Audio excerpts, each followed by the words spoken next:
This is ancient times. We massacre entire populations. We chop pets in half. You can break a promise. No, Tim!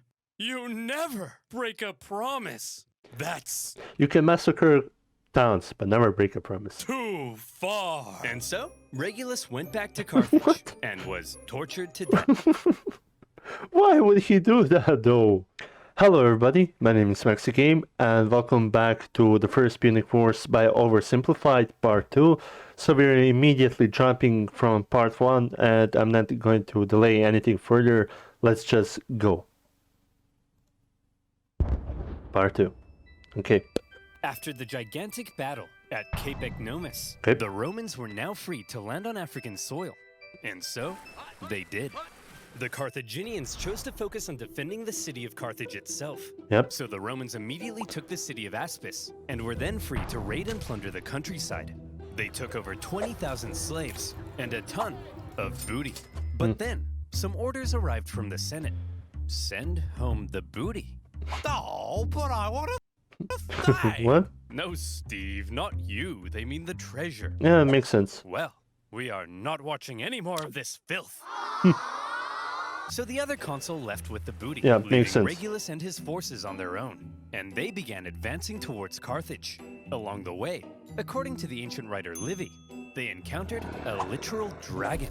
Seems Now, plausible. Livy was a Roman historian, so his account may be slightly exaggerated. But this... Wait, what did it say? What did it say? So his account may be slightly exaggerated. Only so slightly. But It's also possibly a translation issue. Perhaps the Baghdad's dragon was just a really big thing. Makes sense. Then again, maybe it never happened at all. A lot of ancient history disputed like that, yeah? But hey, since you took time to pause video read this, I just want to know your real style. And I'm sorry I told you to shut up in part 1. And I can't read this. I didn't mean it. I swear I didn't mean it. Okay. But this, I believe. As the Romans continued to plunder, the Carthaginian people flooded into the city. Which actually is a bad news for Carthage, because if you have more people in the city and if that city is sieged, you spend more supplies on that people to feed them, to keep them alive, which means more supplies are spent in the city, which means the city will starve out faster. Now, not only was it in a major panic, but it was so crowded, the people began to starve. Don't panic, everyone! Look, I know you're all starving, Is it going to end like a bad speech previously? but I still have food for me. So, you know, it's not all bad. Whoa! You're wasting your tomatoes!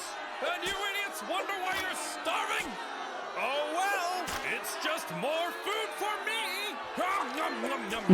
Nom, nom, nom. Things weren't looking good for Carthage. They had to do something to stop the Romans Yep. rampaging throughout their land.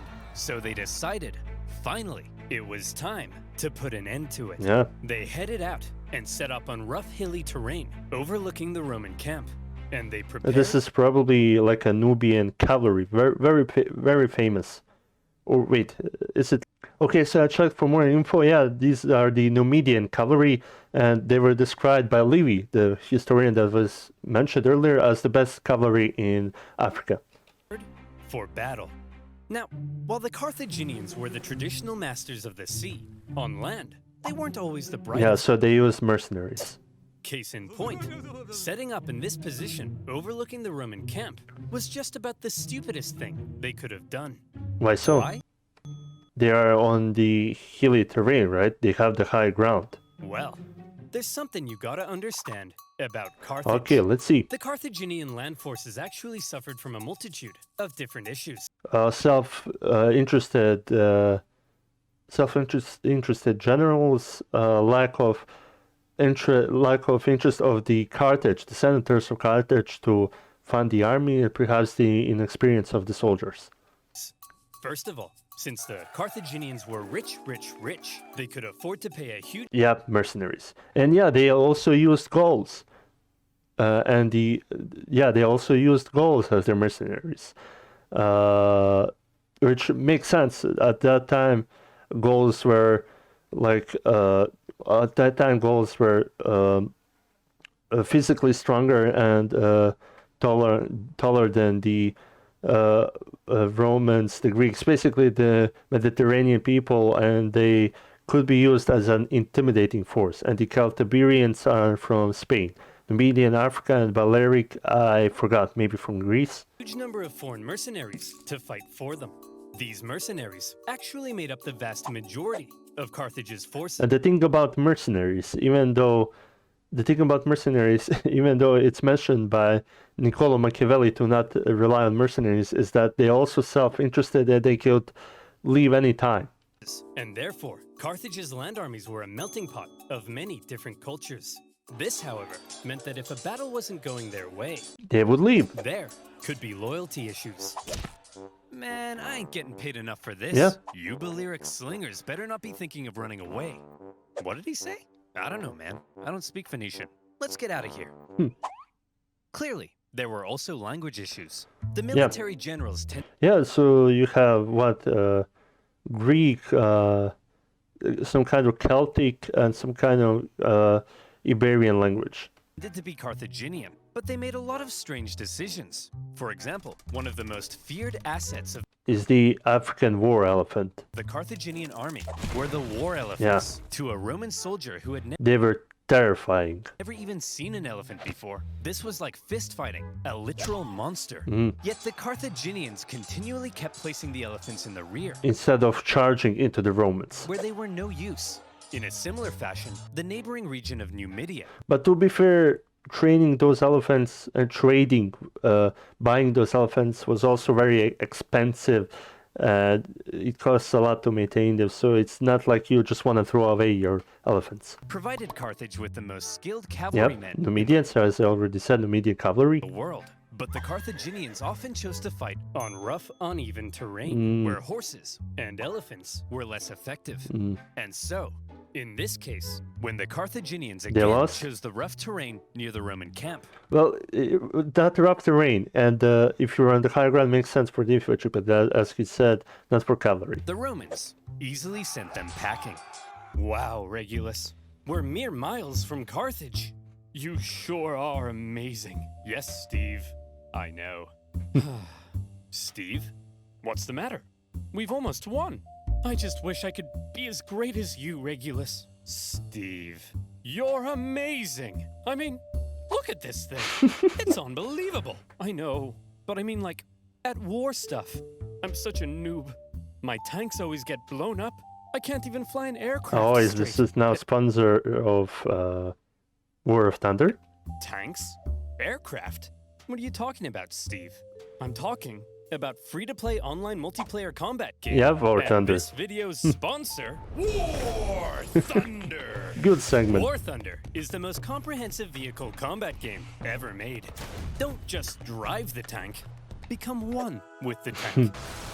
Be the tank. You can tank. play as more than 2,000 battleships, aircraft, planes, tanks, and helicopters in dynamic player versus player combat. With amazing 4K graphics, each vehicle is incredibly detailed and modeled down to their individual components. And for history nerds like you and I, the vehicle collection in War Thunder spans over 100 years of military development, from the 1920s to the present day. I love the detailed damage mechanics in War Thunder. You ever think about how the exact angle a shell hits an armored vehicle affects the resulting damage? War Thunder has. Every bullet and shell is simulated with realistic destruction. That's the kind of thing that gets me up in the morning. And by using my link in the description below, new and existing users can get an exclusive OverSimplified decal to make their T50 tank look extra spicy. Plus, you'll get a huge bonus pack, including premium vehicles and boosters. So play War Thunder now on PC, Xbox, and PlayStation. And as always, by using my link, you'll be supporting my channel. So thank you. Adore. Now, where were we? Yeah. Oh, yeah. Attacking Carthage. Invading Africa, getting some booty, and sending the Carthaginians packing. Everything was looking up for Regulus. A Roman victory. But is something going to happen? Probably Hanukkah. Seemed like it was only a matter of time. But then, Regulus realized something.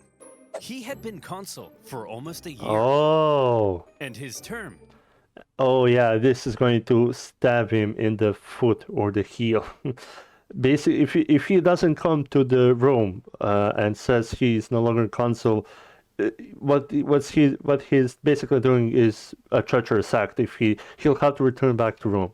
Was coming to an end. He knew that if his successor took over and he finished the job, then he would get the naked step. Oh, that makes sense. And now he's going to rush Carthage, and that's going to be his end. Choose, not Regulus. And there was no way Regulus was going to allow that. So he jumped the gun. You there, Carthaginian boy. I want you to deliver a message to your elders.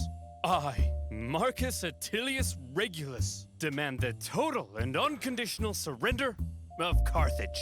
Unconditional surrender? Jeez, at least lay siege and starve us all to death first. Just deliver the message, you punk! He demands your total surrender. What? Jeez, at least lay siege and starve us all to death first. Hey, that's what I said. Well, boys, this Roman thinks we're out. But we're not out, are we, boys? No! We'll do what we always do in times like this.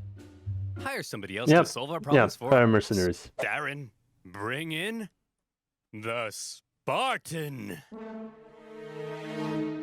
Regulus's overly harsh demands had Oh yeah, they had a Spartan general, right? the unintended effect of reinvigorating Carthaginian resolve. They brought in a mercenary from from Sparta, Spartan the general. famed land of Sparta, named Xanthippus, to help dig them out of this situation. And we all know what Spartans are like. Xanthippus. Well, at this time, no, not really. Their fame and glory ended like 200 years before this, like 250 years before this war. So the Sparta wasn't like a military superpower of Greece anymore. Showed up and immediately took charge. Also, this kind of helmet, even though we associate it with ancient Greeks, it's a Corinthian helmet, part of Greece. What the Spartans would use is a similar helmet to the Carthaginians, so like a no face mask. He had to look around. Or perhaps, but it is possible that he would also use this kind of helmet. And said, "You idiots! Put the elephants in front of the army so they can smash into the Romans. And stop fighting on rough, uneven terrain. Find a big flat field so your superior cavalry can do their job. And what's this I hear about you giving a speech telling everyone they're gonna die? Hey, I was just telling the people the truth. You're a politician. Lie to the people." Huh? And so Xanthippus led out the newly reformed Carthaginian army to meet Regulus in the Battle of the Bagridas River. The elephants, now in the front, smashed into the Roman lines, causing disarray. The cavalry, with total freedom of movement, outflanked the Roman infantry. Thanks to this impressive Spartan, the battle was a total Carthaginian victory. And Xanthippus, for his stunning victory, is going to probably banished, right? That's how the Carthaginians dealt with them, and sometimes even Romans. Was forced to flee Carthage because the leadership got jealous. Yeah, basically that. They did the same thing to I think even Hannibal's father, but definitely to Hannibal. And later in Second Punic War, the Romans will do the same thing to Scipio Africanus. Regulus, the Roman consul, was captured during the battle. Legend has it, he was brought before the Carthaginian council, and they made a proposition. Well, Reggie, not looking so good anymore, is it? Looks like we beat you pretty bad, huh? Up yours, you Punic pansies! Now, Regulus, nobody likes a sore loser, do they? No. How about this? We're gonna send you back to Rome, and you convince the Roman Senate to surrender to us. If you fail, though, you gotta come back so we can torture you to death. Okay? Okay. You promise? I promise. Hey, guys. Whoa, Regulus! We thought you got captured. I did, but they sent me back to convince you to surrender. Well, should we? Surrender? No. No! Never surrender! Give him hell! Yeah, this is basically also one of the things that Romans never did. Most of the time, they never surrendered. They fought until the bitter end. Boys, they're at the end of their rope. Anyway, I gotta go be tortured to death now. What? Yep, part of a deal I made. It's a long story. Whoa, hey, wait! Regulus! No, it's cool, guys. I promised. Regulus! This is ancient times. We massacre entire populations. We chop pets in half. You can break a promise. No, Tim! You never break a promise. That's You can massacre towns, but never break a promise. too far. And so, Regulus went back to Carthage What? and was tortured to death. Why would he do that, though? Okay, I gotta check this. Okay, so I looked into it. The mad lad actually returned to Carthage. I mean, okay, I mean, you gotta give him props to that, actually. And this, according to Livy, the, once again, Roman historian, he was tortured to death. This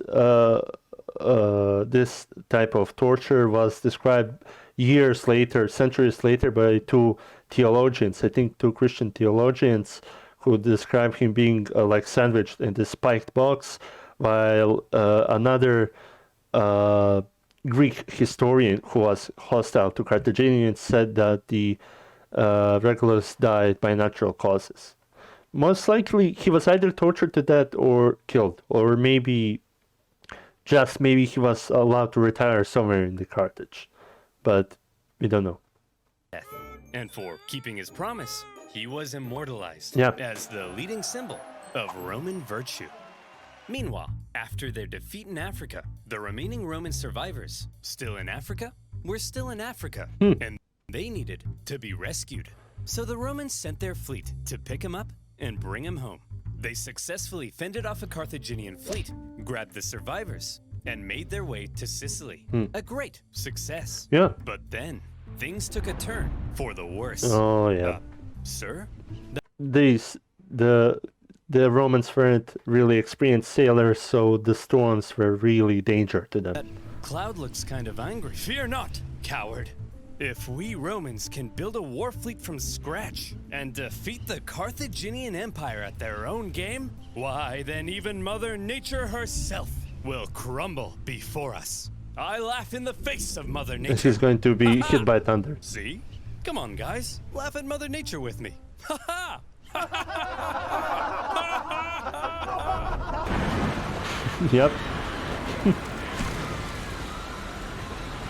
284 ships, nearly 80% of the Roman fleet What? was destroyed. As many Imagine that irony. You can defeat the Carthaginians at their own game, but you get destroyed by nature. It's sort of humbling. It really is humbling to know that there is a greater force than you. as 100,000 men drowned in a terrifying Basically, also what happened to Mongols, destroyed by two typhoon, in the Japan. One of the, if not the largest empire destroyed by Mother Nature. act of nature.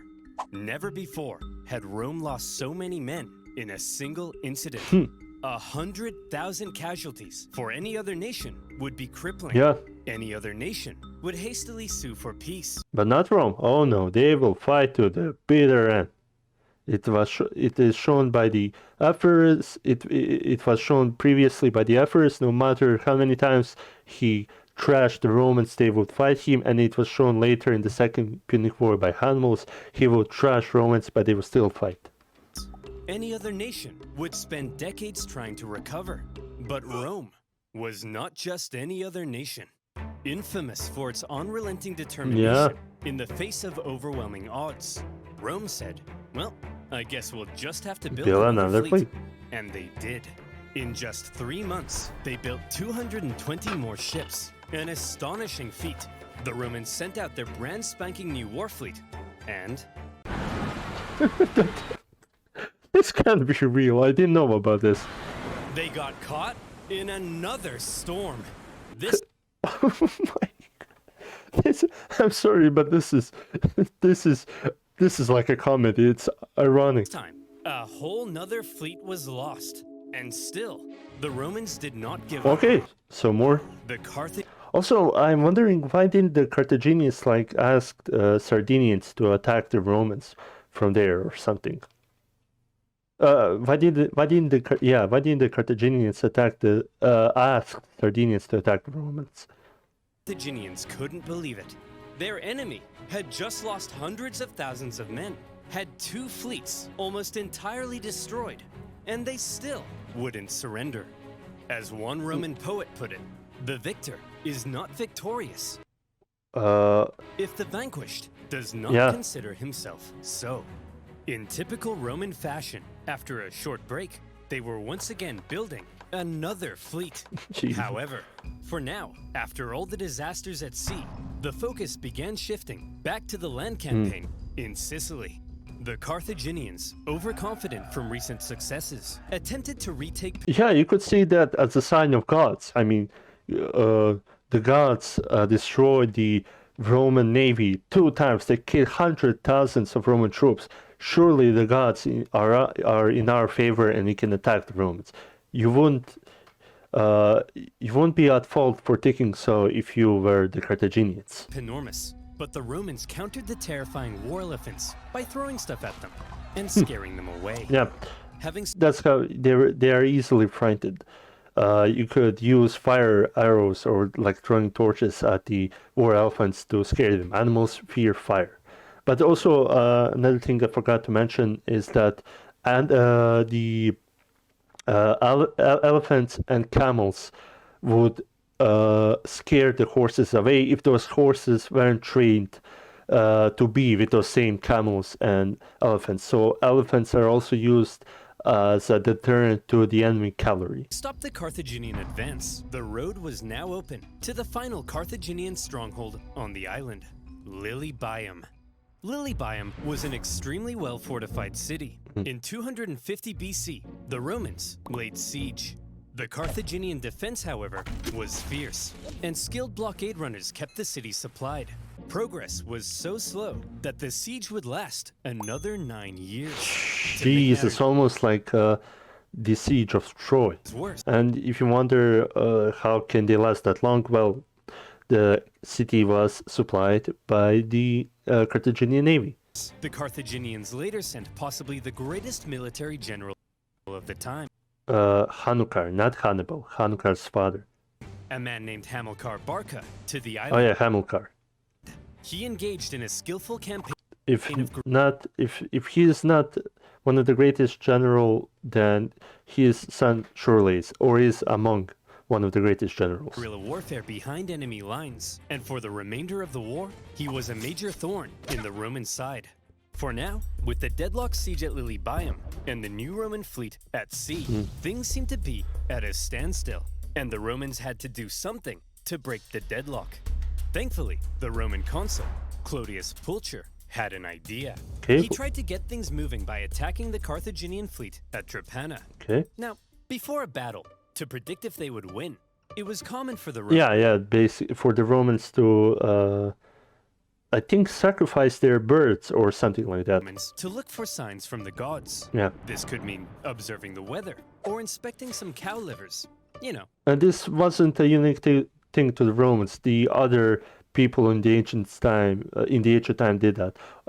Actually, this was used in an advantage by a Roman who had good knowledge of astronomy.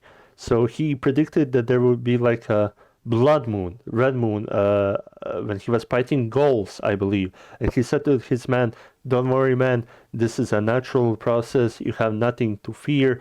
There will be blood red moon." And they were like, okay. So the blood red moon comes at the night. Obviously, the Romans see it, but the Gauls see them, and the Gauls are terrified, and they see it as like a impending sign of doom, and they retreat or have low morale the next morning. Typical religion stuff. In this case, Pulcher reported... So basically they look at the pattern, the white spots on the liver, and they look at the pattern and they they predicted, like, they made prophecies. He tried to feed some sacred chickens, but unfortunately for him, they wouldn't eat a crumb. A very bad sign. Well, he said, if they won't eat, then let them drink! Stupid chickens! We'll observe the weather instead. Gods, give me a sign. Ignore that. Okay, how about this? If I can get this piece of paper into that trash basket, we'll win. Okay, if I can stand here silently for 5 seconds and do nothing, we'll win. Damn it! Culture chose to ignore the signs from the gods, and in the following battle, the superior Carthaginians tore them to shreds. It also didn't help that by now the Romans had removed the corvus to Wait, why would they remove the corvus? stabilize their ships, and without their I mean, it makes sense, but I mean, you're still fighting Carthage. That doesn't make secret sense. weapon, it was a disaster. And Well, yeah, culture obviously. I don't know why they removed the corvus. was disgraced. To make matters worse, the victorious Carthaginian fleet then went on to intercept a Roman supply fleet on its way to Lilybaeum. As they approached, however, they saw the signs of an incoming storm, so they took shelter. Ah, very clever. The Romans, on the other hand, Didn't, and they got trashed by the weather, right? said, "Onward, men! Set sail! We've got to deliver these supplies stat!" But sir, those clouds, don't you think we ought to have learned our lesson by now? Yes, Brian, we ought to have. But We don't. we haven't. Another fleet and 50,000 men lost in another Jesus. storm. Most likely those were like a supply train rather than soldiers. But still, a huge loss. Disaster. Yeah? Now, at this point, there still really isn't a clear winner. Sure, the Romans have captured most of Sicily and cornered the Carthaginian land forces at Lilybaeum, but the continued disasters at sea were critically depleting their resources. And without a The strong biggest enemy of the Romans? The sea. fleet, Rome could not win. Meanwhile, Hamilcar Barca was still knocking about and creating even more problems. So, where do we go from here? How does this war finally end? By now, the two sides had been fighting for 23 years. They were exhausted.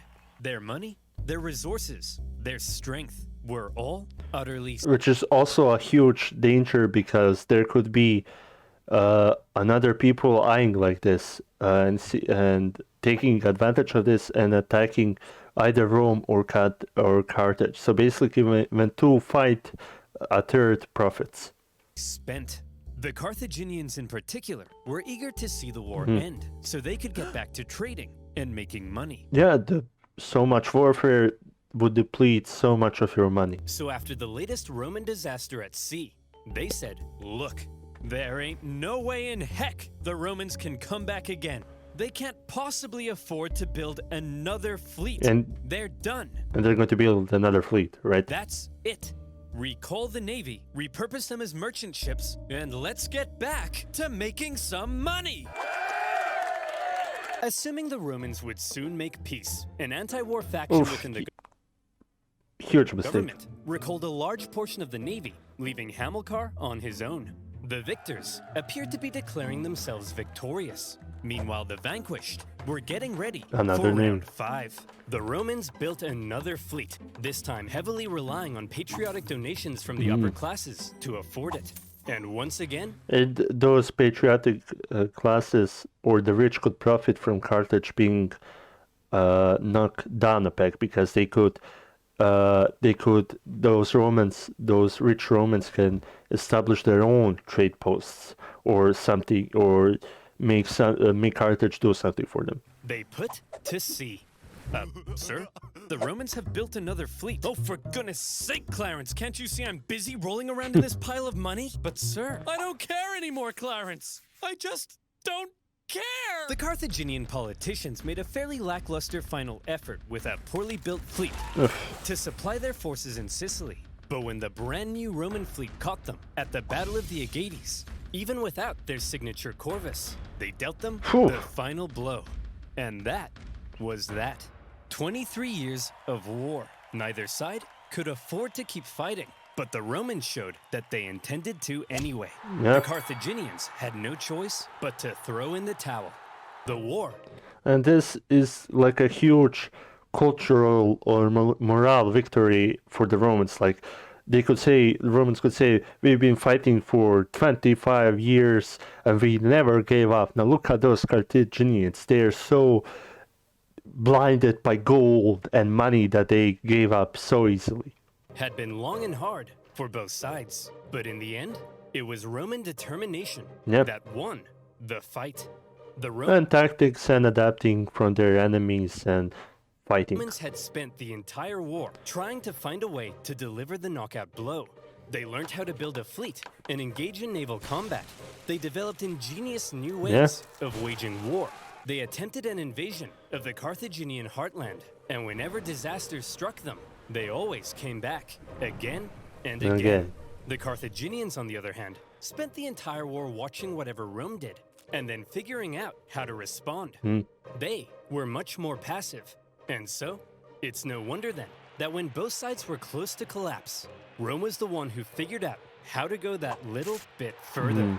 In 241 BC, the Carthaginian politicians sent word to Hamilcar Barca that he was on his own and could choose to make peace with the Romans if he wished.